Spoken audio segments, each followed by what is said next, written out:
Railway group D की परीक्षा 2026 की वो परीक्षा जिसकी भर्ती का बड़ा इंतजार था, काफी बड़ा मुकाबला देखने को ये मिल भी रहा है क्योंकि परीक्षा हर एक दिन लगातार जारी है। ये शुरू हो चुकी है परीक्षा, लेकिन जिसकी खासियत बड़ी अलग अलग है, जिसके बारे में मैंने आपसे पहले भी कल चर्चा की। 45 उम्मीदवारों की यानी कि 45% उम्मीदवारों की संख्या एब्सेंट में देखने को मिली है। 29,000 से भी ज्यादा उम्मीदवारों की जो कुल मिला के संख्या है, इसमें से 16,302 कुछ उम्मीदवार जिन्होंने परीक्षा दी है, लेकिन 13,000 उम्मीदवार ऐसे हैं जिन्होंने परीक्षा ही छोड़ दी है।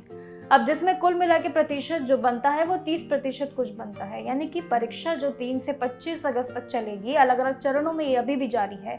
इसको लेके बात करेंगे कि आखिर परीक्षाएं कैसे चल रही है। लेकिन आज खास बात करते हैं जिसपे बहुत सारे कमेंट्स भी देखने को मिले हैं हमारे वीडियोस पे, और सभी एस्पिरेंट्स की मांगे जो है कहीं ना कहीं। चलिए आज के इस वीडियो में वो बात करते हैं कि क्या है आखिर ये रेलवे की भर्ती की परीक्षा का पूरा मामला। देखिए, धीरे धीरे जैसे खुल के सारी चीजें सामने आ रही है। कुछ लोगों का कहना है सरकारी जॉब खत्म करने का जैसे इरादा बन रहा है।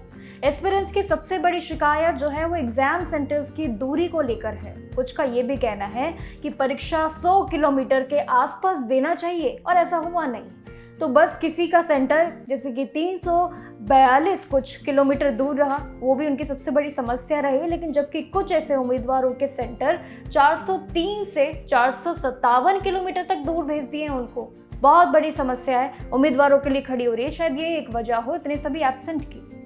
अब एस्पिरेंट्स के लिए ये भी है, ये माना भी जा रहा है कि इतनी लंबी भर्ती प्रक्रिया जो है इस परीक्षा में धीरे धीरे स्टूडेंट्स का दूसरी जो नौकरियों में चयन होने की वजह से परीक्षा में करीब 40% से 50% एब्सेंट, ये भी सबसे बड़ी वजह है इस पूरी संख्या में। अब देखिए, स्टूडेंट्स की परीक्षा के अनुसार पहले ही दिन जो क्वेश्चन पेपर रहा है सवालों का, इसमें अगर स्तर पे देखें तो आसान से माध्यम यानी कि इजी टू मॉडरेट का एक डिफिकल्टी लेवल एस्पिरेंट्स ने हमारे साथ शेयर किया, और ये भी बताया कि किस तरीके से जनरल साइंस में फिजिक्स और एनसीईआरटी पे आधारित जितने भी सवाल रहे ये काफ़ी ज़्यादा इस बार देखने को मिले हैं। रही बात मैथमेटिक्स की यानी कि गणित की, तो ये सवाल भी थोड़े से लंबे पूछे गए हैं, जिससे कैलकुलेटिव काफ़ी थे और जिससे थोड़ी सी मुश्किल रही। लेकिन रीजनिंग की रही बात तो ये काफ़ी ज़्यादा सरल उनके लिए रहा। लेकिन करंट अफेयर्स के सवालों ने जैसे उनके पसीने ही छुड़वा दिए। ये कुछ ऐसे सभी स्टूडेंट्स के रिएक्शंस हैं जो लगातार परीक्षाएं हो रही है। तो कहीं ना कहीं आपके लिए भी हिंट होगा कि अगर आप अगले साल आते हैं तो आपको कैसे तैयारी अपनी रखनी है। लेकिन जिसमें से एक वही होना चाहिए जो जानकारी आवेदन फॉर्म में दी गई है, तो वो आपको ज़रूर याद रखनी है। अब देखिए, परीक्षा में चयन की बात आती है, यानी कि सिलेक्शन की जब बात आए तो उसमें सबसे पहले 90 मिनट की कंप्यूटर बेस्ड टेस्ट यानी कि सीबीटी भी होता है, और जिसमें 16 प्रश्न आपके यानी कि गणित के होते हैं, और साथ ही विज्ञान से 25-25 यानी कि रीजनिंग से भी 30 के एक सबसे अलग गणित होती है। अब इसमें करंट अफेयर्स भी ऐसा है जिसमें काफ़ी मुश्किलें लोगों को देखने को मिल रही है। इसके भी 20 सवाल पूछे गए हैं और गलत उत्तर पे 1/3 की नेगेटिव मार्किंग भी है, जो आगे भी यही प्रोसेस कंटिन्यू रहेगा, जो परीक्षाएं अभी आगे लगातार है।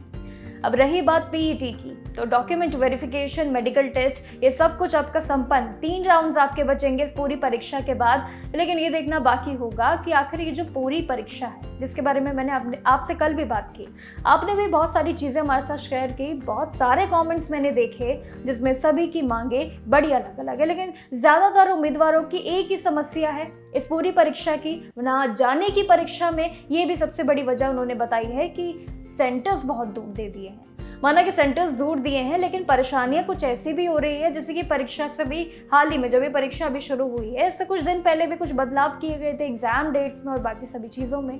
कहीं ना कहीं बहुत बड़ी चुनौती बनती है उम्मीदवारों के लिए, क्योंकि उनके लिए पहले से ही तय समय पे अपनी तैयारी रखना, एग्जाम सेंटर के लिए, उस जगह पे जाने के लिए, ये बहुत ऐसे कार्य होते हैं जो एक सबसे बड़ी परेशानियां भी उम्मीदवारों की बनती है। बाकी रही बात मौसम की, तो मौसम के चलते भी काफ़ी परेशानियां लोगों को हो रही है।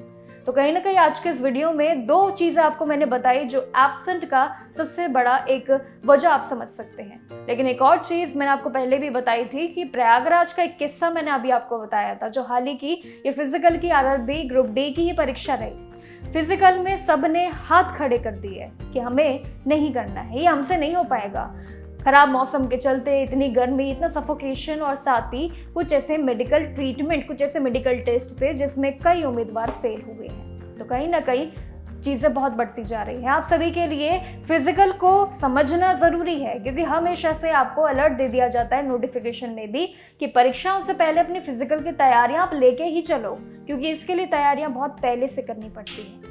बाकी रेलवे को लेके क्या अपडेट आता है, आज की परीक्षा कैसी होगी और बाकी जानकारियों के लिए ज़रूर आपके साथ शेयर करते रहेंगे जागरण जोश पे। नमस्कार।